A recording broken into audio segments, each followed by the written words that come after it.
करने वाले खुलासे हुए हैं। दरअसल ये डॉक्टर्स का आतंकी गैंग ऐसी तबाही मचाने वाला था जिसकी शायद कोई कल्पना भी नहीं कर सकता। सूत्रों के मुताबिक ये टेरर ग्रुप दिल्ली एनसीआर के 32 जगहों पर ब्लास्ट करने की फिराक में था, जिसके लिए अलग अलग गाड़ियों का इंतजाम किया गया था।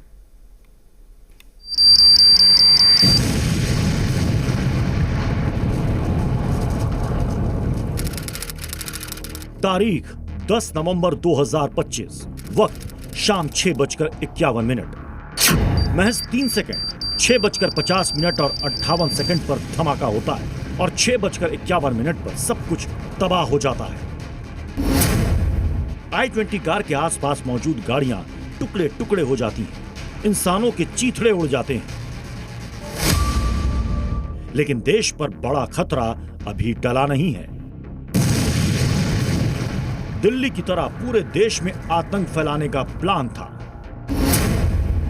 आतंकियों के निशाने पर पूरा देश था। क्या देश के कई राज्यों में हमले की प्लानिंग थी और इसके लिए 32 कारों का इस्तेमाल होना था। ऑपरेशन सिंदूर का बदला लेने के लिए जैश के आतंकियों ने बहुत बड़ी साजिश रची थी। मसूद अजहर के परिवार वालों की मौत के लिए आतंकियों ने भारत के हर एक नागरिक की जान को खतरे में डालने की साजिश रची थी। इसके लिए कुल 32 कारों का इस्तेमाल होने वाला था। 32 कार, 3200 किलो विस्फोटक, यानी हर कार में 100 किलो विस्फोटक से हमले का प्लान था।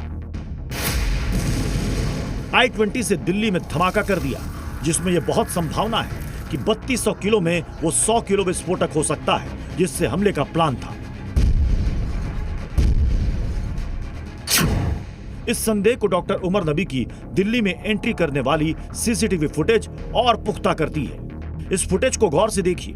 ये तस्वीरें बदरपुर बॉर्डर की हैं। वक्त हो रहा था सुबह के 8:02। फरीदाबाद से आतंकी उमर नबी HR-26 CE 7674 I-20 कार से दिल्ली में एंट्री लेता है। बदरपुर बॉर्डर पर टोल नाके पर रुकता है, टोल देने के लिए पैसे निकालता है और टोल कर्मी को देता है। लेकिन गौर करने वाली बात है, वो बैग जो गाड़ी की पिछले सीट पर रखा साफ दिख रहा है। पूरी आशंका है कि इसी बैग में विस्फोटक रखा था, जिससे लाल किले के पास का पूरा हिस्सा दहल उठा। 12 जिंदगियों ने दम तोड़ दिया। टोल पर डॉक्टर उमर जितनी देर रुका, उसके चेहरे पर एक अजीब सी उलझन और डर भी साफ दिखाई दे रहा है। इस दौरान चेहरे को मास्क से ढके आतंकी डॉक्टर उमर कई बार टोल प्लाजा पर लगे सीसीटीवी कैमरों की तरफ देखता है। ये देखिए, 1, 2 और 3 बार उमर की निगाहें सीसीटीवी की तरफ गई हैं। टोल पर पैसे देकर जब वो आगे बढ़ता है, तब भी वो सीसीटीवी कैमरे की तरफ देखता है। जाहिर है, उमर को पता था कि एजेंसियां उसकी तलाश में जुटी हैं। उमर नबी एक सुसाइड बॉम्बर था, यह भी साफ हो चुका है। धमाके के वक्त वो कार में मौजूद था, इसकी भी पुष्टि हो चुकी है। पुलिस और फॉरेंसिक टीम ने ब्लास्ट के मलबे से मिले अवशेषों से हड्डियों के टुकड़े, दांत और जलकर राख हो चुकी चीजों का DNA टेस्ट करवाया। इसके लिए उमर की मां का सैंपल लिया गया, जो उमर से मैच हो गया। लेकिन सोचिए, एक उमर जो खुद तो खत्म हुआ ही, उसने दिल्ली को दहला कर रख दिया।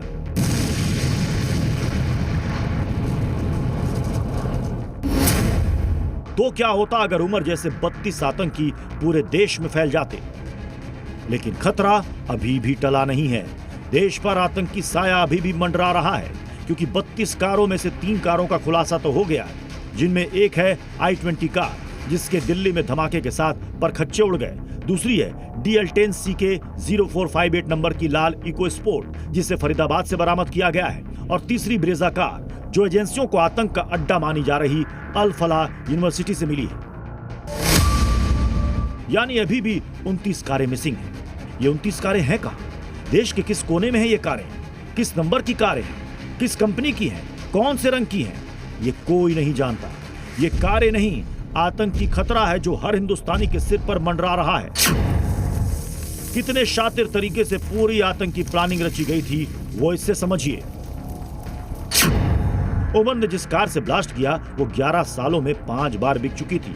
जो लाल इको स्पोर्ट पकड़ी गई, वो उमर के नाम पर रजिस्टर्ड थी, और जो ब्रेजा पकड़ी गई, उसकी आरसी पर जैश हैंडलर डॉक्टर शाहिद सईद का नाम है।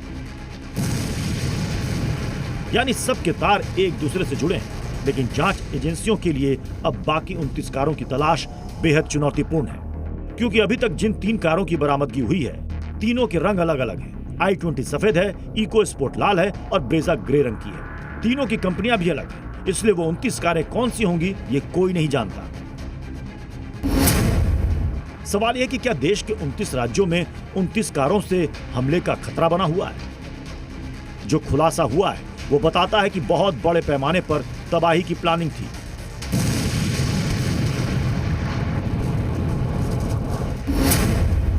आतंकियों ने 32 गाड़ियां तैयार की थी। 32 गाड़ियों से हमले का प्लान बनाया था। देश के 4 शहरों में हमले का प्लान तैयार किया था। 8 आतंकियों को हमले के लिए तैयार किया गया था। 2-2 के ग्रुप में आतंकियों को रवाना करना था। हर ग्रुप को अपने साथ आईईडी लेकर जाना था। इसके लिए भारी मात्रा में विस्फोटक खरीदे गए थे। देश के प्रमुख स्थानों पर हमले की प्लानिंग थी। बीते 3 दिनों में दिल्ली बम ब्लास्ट मामले में अब तक 18 गिरफ्तारियां हो चुकी हैं, लेकिन 32 कारों से हमले की साजिश ने जांच एजेंसियों के लिए बड़ी चुनौती खड़ी कर दी है। 32 कारों के लिए 32 फिदाइन तैयार करने थे। वो तैयार हो चुके थे या उन्हें फिदाइन बनाने का काम जारी था, ये पता लगाना अभी बाकी है। 32 कारें, 32 आतंकी जब तक नहीं पकड़े जाते तब तक खतरा टला नहीं है।